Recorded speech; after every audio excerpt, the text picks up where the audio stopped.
sobat kejar tayang dimanapun Anda berada. Hari ini kita kejar tayang lagi barang sohib saya sejak SMP, sejak TK bahkan. Tidak lain dan tidak bukan Samsi Sarman. Apa kabar? Alhamdulillah sehat. Luar biasa. Ya. Nganten ya. Tapi Ya, singkat aja. Kita akan bicara satu berita aja, terus kita bedah. boleh. Lantamal Tarakan gagalkan penyeludupan 15 kg sabu. 15 kilo. Udah pernah lihat gula 1 kilo bentuknya seperti apa? Gula 1 kilo tahu Pak saya. Tahu. Segitu. Seperti itu Kali- tapi dikali 15. 5 bulan tidak tidur. Kenapa Tarakan jadi surganya sabu-sabu, Pak? Sebenarnya bukan surganya sih, lebih ke jembatan. Karena begitu keluar dari Malaysia itu kan mau ke Makassar harus melalui Tarakan dulu. Dan sampai di Tarakan memang kurang ajarnya orang Tarakan tuh dicicipin dulu, Pak.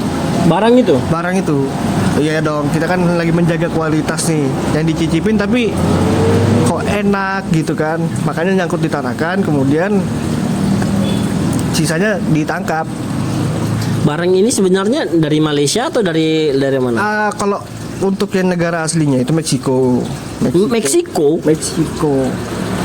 Meksiko itu pabrik terbesarnya. Cuman di Tawau itu ada juga Apa itu? Labnya. Oh. Jadi kemudian mau diedarkan ke kota-kota lain itu melalui Tarakan. Contohnya Sebatik juga bisa. Cuman Tarakan sih yang terbesarnya. Yang berita September kemarin. Ya, ini yang berita ini nih. Oke. Kalau lihat berita jelasnya itu yang ditangkap itu bukan 15 kilo. Berapa itu, Pak? 14, berapa gitu. 1 kilonya kemana? Nah, artinya yang ditangkap 14 kan? 14 ya, untuk yang jumlah realnya itu 14 kilo. Nah, pengakuan dari si pengantarnya kalau di bahasa kami itu namanya kuda. Tunggu, kita disclaimer dulu. Oke. Anda ini pernah bekerja sama dengan BNN kan? Pernah. Artinya Jadi ini relawan. Jadi relawan BNN. Ya.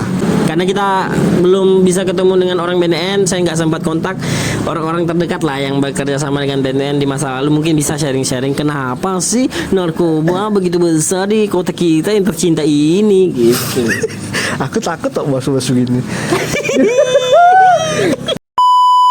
Tapi enggak apa, aku akan buka semuanya, akan kukorek sedalam-dalamnya tentang kenapa narkoba itu masih beredar di kota Tarakan. Oke, yang pertama, selain dari pergaulan, narkoba itu bisa beredar di Tarakan karena gengsi yang tinggi. Gengsi misalnya begini, aku ketemu sama seorang teman yang lama nggak ketemu, terus dia menceritakan sesuatu tentang kenakalannya dia, dan kita tahu bahwa dia itu seorang pemakai. Otomatis di diri kita nih, kalau aku nggak mau kalah nih sama si anjing ini, aku harus bisa. Maka dari itu terbangunlah mindset bahwa aku harus coba juga.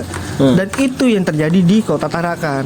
Dan kenapa bisa dibilang pemberantasan narkoba di kota Tarakan itu tidak berhasil 100%? Boleh nih ngomong nih. Maksudnya karena saking besar banget pemasukannya, Ya. jadi susah dikendalikan dong. Selain itu juga banyak sih oknum yang bermain di dalam situ. Oh. Aku nggak sebut ya, aku cuma bilang oknum ya.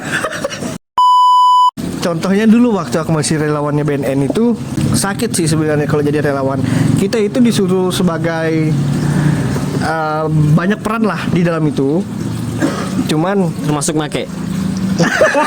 Maksudnya make PPT buat disosialisasikan. Iya.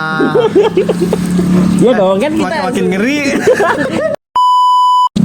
Ketika kau sosialisasi tentang narkoba itu, kau ketemu sama temanmu yang pemakai, pasti dia teriak, kau tadi malam beli kan?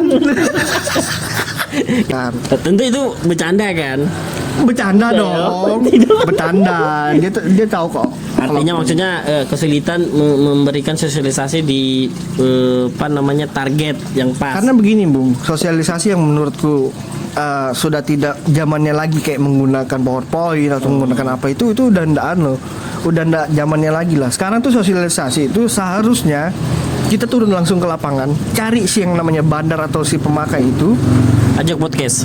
ajak podcast. Tanya berapa masukan hari ini, berapa bal udah terjual. Habis make, enak. Gantung dah gitu lah. Jadi kalau kita bicara sudah teori sudahlah pakai stop narkoba bisa bikin penyakit, kayaknya nggak masuk ya. Nggak masuk karena kayak begini ya. Berhentinya seseorang dari narkoba itu dari dirinya sendiri. Yang pertama, kedua itu memang udah nggak ada lagi narkoba di Tarakan. Yang ada apa maksudnya? Yang pertama tadi kan dari dirinya sendiri dia bisa berhenti. I see. Yang kedua itu udah nggak ada uang lagi atau udah nggak ada lagi narkoba. Yang ketiga, oknumnya itu udah nggak berpihak lagi ke bandar. Oknum apa nih? Karena kan oknumnya ini kan oknum yang karena ini ya besar pak. Kenapa? Boleh kan disebut ya? Kenapa? Mungkin kita bicara yang aman-aman aja dulu. Biar saya ngeditnya enak. Kenapa sampai turun tangan menggagalkan penyeludupan ini? Karena itu udah Maksudnya keteteran. Iya nanti disensor Bung ya. Tolong, Bung.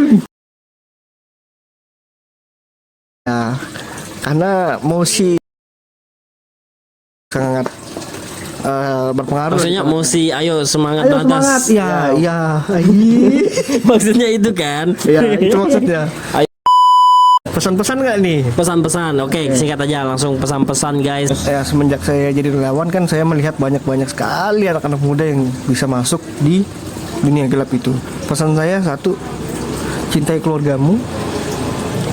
Yang kedua, perjelas pengeluaranmu untuk apa aja sih.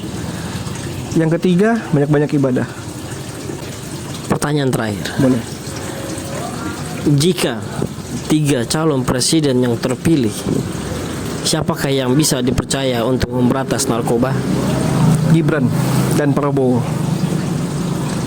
Jangan lupa pilih Gibran dan Prabowo. Dan Anies dan Caimin dan Ya. Ganjar dan Mahfud. Ya dong. Sekian dari saya. Terima kasih. Thank you guys. Assalamualaikum warahmatullahi wabarakatuh.